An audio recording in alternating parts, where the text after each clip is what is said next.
Hi everyone, I, 30M, need some perspective on a situation that's turned my whole life upside down. I never thought I'd be posting something like this, but here I am. I've been married to Thea, 28F, for 5 years, and we have a beautiful 3-year-old daughter Zaylee. We met during our final year of college through mutual friends at a party. She was studying business administration, and I was finishing my degree in finance. Some background is important here. I come from what you'd call a wealthy family. My parents built their business from scratch in the 1980s. They started with a small electronics store and grew it into a chain of high-end electronics and home automation stores across 3 states. They worked incredibly hard to give me and my sister the best of everything, but they also taught us the value of hard work. I started working in the stores when I was 16, learning everything from inventory management to customer service. Thea came from a middle-class background. Her dad was a high school teacher and her mom worked part-time at a local bank. When we started dating, she was working as a receptionist at a small company, but she was ambitious and wanted more. After we got married, she landed a job as an executive assistant at Peterson & Morris, one of the biggest law firms in our city. The early years of our marriage were great. Thea got along amazingly well with my family, especially my mom. They would go shopping together, have lunch dates, and mom even taught Thea all our old family recipes. My mom always wanted a daughter. She had my sister Lisa and me, and she treated Thea like the daughter she never had. My sister Lisa, 32F, was the only one who seemed hesitant about Thea from the beginning. Lisa has always been the more practical one between us. She has an MBA and helped modernize our family business. She would often tell me that something felt off about how interested Thea was in our family's money and business. She noticed how Thea would always steer conversations toward finances and future inheritances, but I dismissed it as Lisa being overprotective. After all, Lisa had gone through a bad breakup with someone who tried to take advantage of our family's wealth, so I thought she was just projecting her past experiences onto Thea. Everything changed last year when my parents died in a car accident. They were driving back from their vacation home when a drunk driver hit them on the highway. It was devastating for all of us, but especially for me since I had just had lunch with them the day before. Thea seemed incredibly supportive during this time. She handled a lot of the funeral arrangements, helped me deal with paperwork, and attended all the meetings with lawyers about the estate. My parents had everything properly planned out. They left the business equally to Lisa and me, set up trust funds for both our kids. Lisa has a 6-year-old son, and had detailed instructions about how everything should be managed. The trust funds were specifically set up to pay for our children's education and give them a start in life, but with strict conditions about how and when the money could be accessed. About 6 months ago, I started noticing changes in Thea's behavior. She began working late almost every night, saying her boss needed her help with important cases. She bought a whole new wardrobe, started getting expensive highlights and treatments at high-end salons, and was constantly on her phone. At first, I thought maybe she was just trying to look more professional for work, but something felt off. She became extremely protective of her phone, always keeping it face down and taking it with her everywhere, even to the bathroom. She changed her password and started using her fingerprint to unlock it.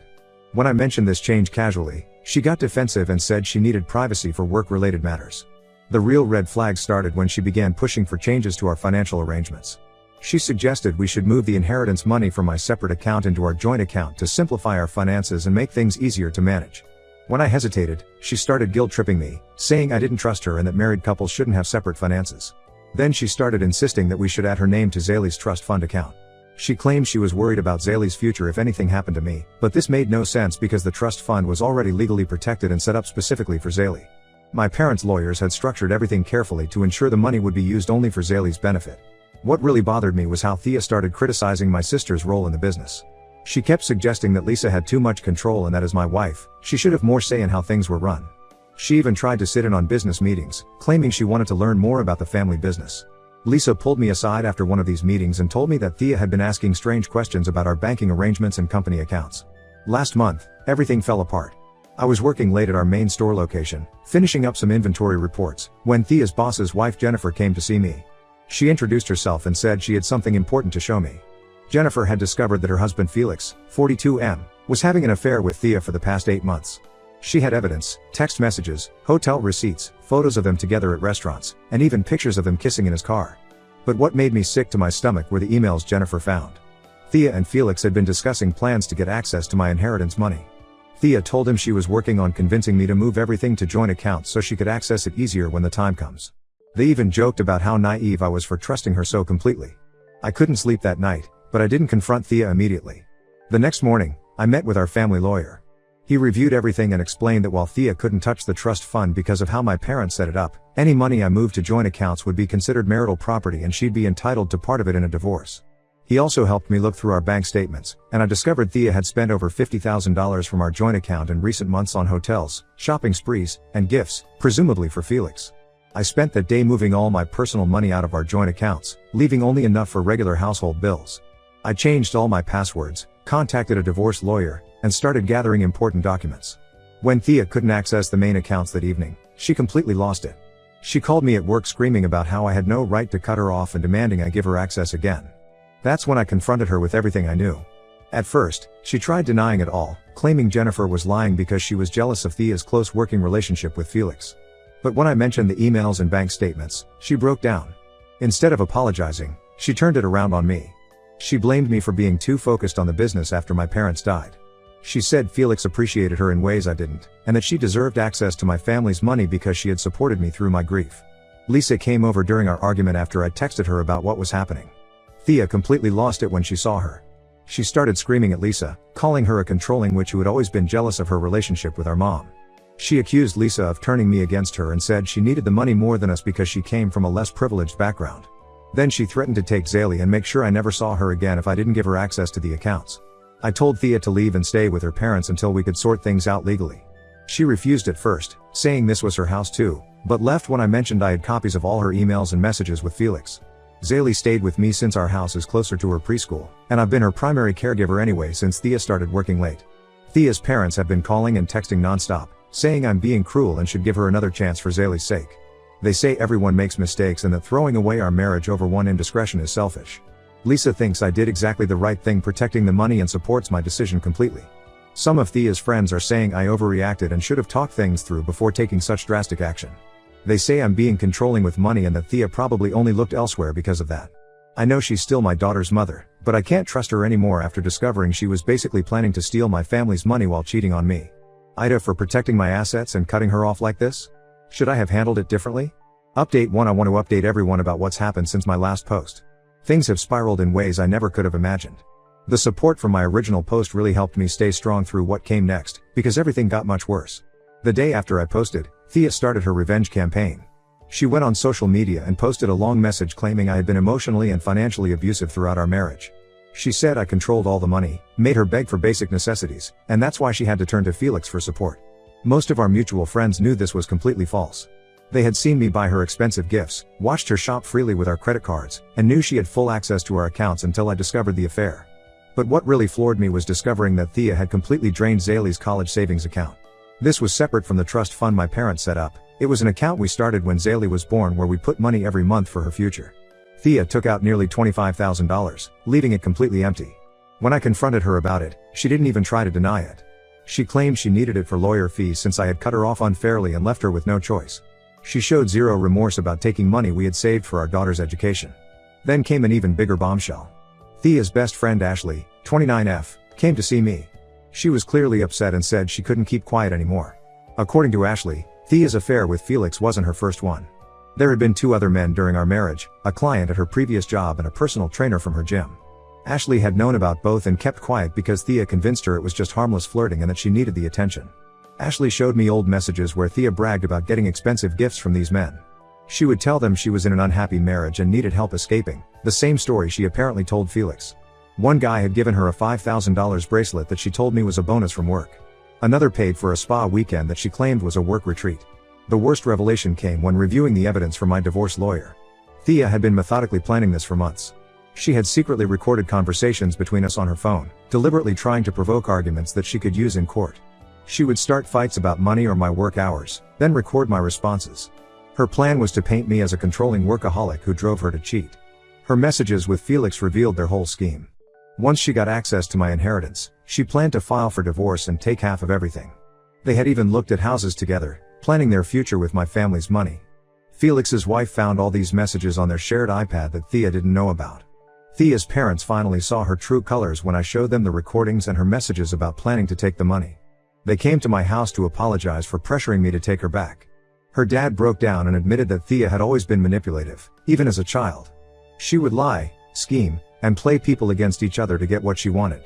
They enabled her behavior because she was their only child, and now they were seeing the consequences. I filed for divorce last week with a stack of evidence. My lawyer says we have a strong case for full custody given Thea's behavior, the evidence of her plans, and her misuse of Zaylee's college fund. She's still working with Felix, who is also getting divorced, and they're apparently planning to move in together. His wife told me they've already been looking at apartments. The hardest part of all this is watching how it affects Zaylee.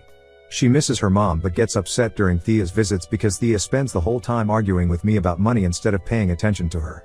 The last time she came over, she spent 20 minutes of her 1-hour visit arguing about wanting her name added to Zaylee's trust fund account.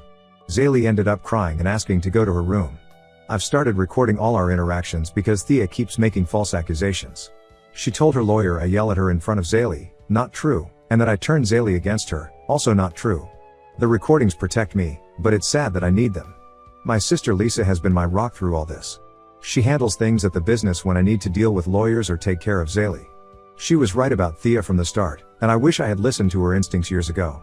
Thea's latest demand through her lawyer is that she should get half of my share in the family business as compensation for supporting me through my parents' death. She claims she earned it by helping with funeral arrangements and paperwork. My lawyer says she has no chance since it's inherited property, but it shows how delusional she's become about what she thinks she deserves. I'm beyond grateful that I trusted my gut and protected our assets when I did. Who knows how much more damage she could have done if I hadn't caught on to her plans when I did. Update 2: The situation has exploded in ways I never expected. Thea's life has completely fallen apart, and somehow she's still trying to drag me down with her. Last week, Thea's boss Felix suddenly fired her from the law firm. At first, I thought it was because their affair had become too obvious, but the truth was much worse. The firm discovered she had been stealing money for months. She had been falsifying expense reports, charging personal expenses to client accounts, and even billing clients for hours she never worked. The firm's partners uncovered this during their annual audit. They found over $30,000 in fraudulent charges, everything from hotel stays with Felix to shopping sprees at luxury stores, all billed to different client accounts. When they confronted her, she tried to blame it on clerical errors, but they had solid proof. Felix, who apparently knew about some of the fraud, tried to protect her initially.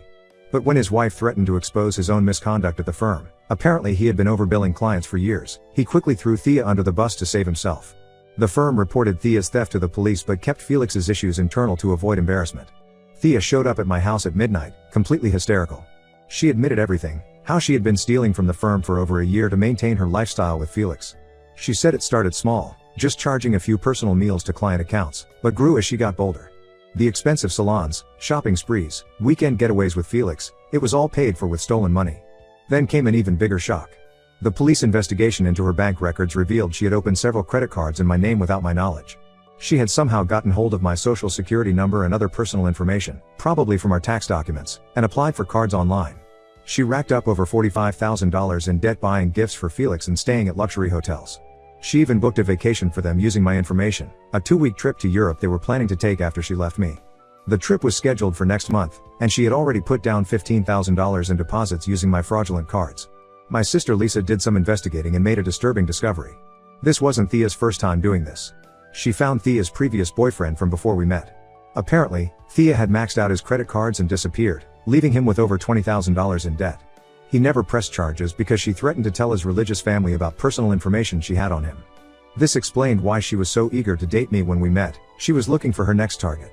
Felix completely abandoned Thea once the fraud came to light. His divorce with Jennifer was finalized, and he lost most of his assets to her. The law firm forced him to resign quietly, and he's already moved to another state. Last I heard, he's dating a real estate agent and wants nothing to do with Thea. He even sent me an email apologizing for everything, though I think he's just trying to protect himself legally. Thea's now facing criminal charges for fraud and identity theft. The police found evidence on her laptop showing she had been planning to open even more credit cards in my name. She had a whole spreadsheet tracking different cards, payment dues, and which charges she could hide as business expenses. I've spent hours on the phone with credit card companies disputing the fraudulent charges.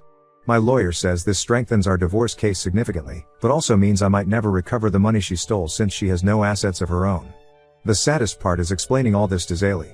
She keeps asking why mommy doesn't visit anymore and why I look worried all the time.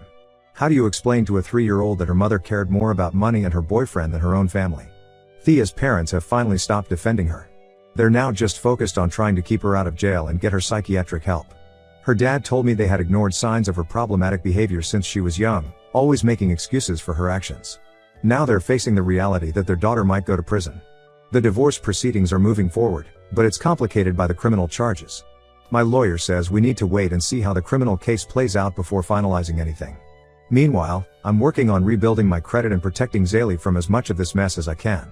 Final update. I wanted to give a final update to close this chapter of my life. The past few months have been exhausting, but things are finally settling into a new normal. The divorce is officially final. In the end, it went smoother than expected because Thea couldn't fight much given her legal troubles. She took a plea deal for the fraud charges, 3 years probation, mandatory counseling, and she has to pay back everything she stole. The judge ordered her to pay restitution of around $75,000 total, combining the firm's money and the credit card fraud. This means 60% of her income will go toward paying back what she stole for at least the next 5 to 7 years. The divorce court granted me full custody of Zaylee, with Thea getting supervised visits twice a month. In 3 months, she's only shown up 3 times. Each visit follows the same pattern. She spends most of the time complaining about her problems, barely interacts with Zaylee, and then leaves early claiming she has errands to run. The court ordered her to pay $400 in monthly child support, but I've only received 1 partial payment so far. My lawyer says not to expect much given her financial situation. Felix's life imploded too. His divorce from Jennifer was brutal. She got their house, most of their savings, and even his prized car collection. He had to step down from the law firm to avoid them exposing his overbilling scheme. Last I heard from Jennifer, he moved to Arizona and is trying to start over at a smaller firm. He hasn't contacted Thea since everything fell apart, and blocked her number when she kept calling him. Thea's life is a mess. She lost her apartment because she couldn't afford rent after getting fired. Her parents refused to let her move back home, saying she needed to face consequences for once. She's now working as a receptionist at a small dental office and sharing an apartment with 2 roommates. She tells everyone who'll listen that I ruined her life, but most people know the truth. The credit card companies eventually cleared all the fraudulent charges from my credit report, though my credit score took a hit. I've set up extra security measures and credit monitoring to prevent anything like this from happening again. The law firm decided not to pursue additional charges since she's already on probation and paying restitution. Zaylee is doing much better now that there's stability in her routine. She still asks about her mom sometimes, but not as often as before. She's made new friends at preschool and my sister's son comes over to play regularly. Thea's parents visit Zaylee once a month and try to be good grandparents despite everything. They've apologized multiple times for not seeing Thea's true nature sooner. Lisa was right about Thea all along. She noticed the red flags I ignored because I was too in love to see them. She's been incredible through all this, helping with Zaylee and keeping our business running while I dealt with legal issues. Our parents would be proud of how she's handled everything. I'm focusing on Zaylee and our family business for now. This whole experience taught me a lot about trusting my instincts and protecting what matters. My parents worked hard to leave us secure, and I'm grateful I caught Thea's plans before she could steal their legacy. The trust fund and inheritance are safely locked away for Zaylee's future. Sometimes I wonder if Thea ever really loved us or if we were just Felix in her long con. Either way, Zaylee and I are better off now. It's been a hard lesson, but at least we learned it before Thea could do more damage.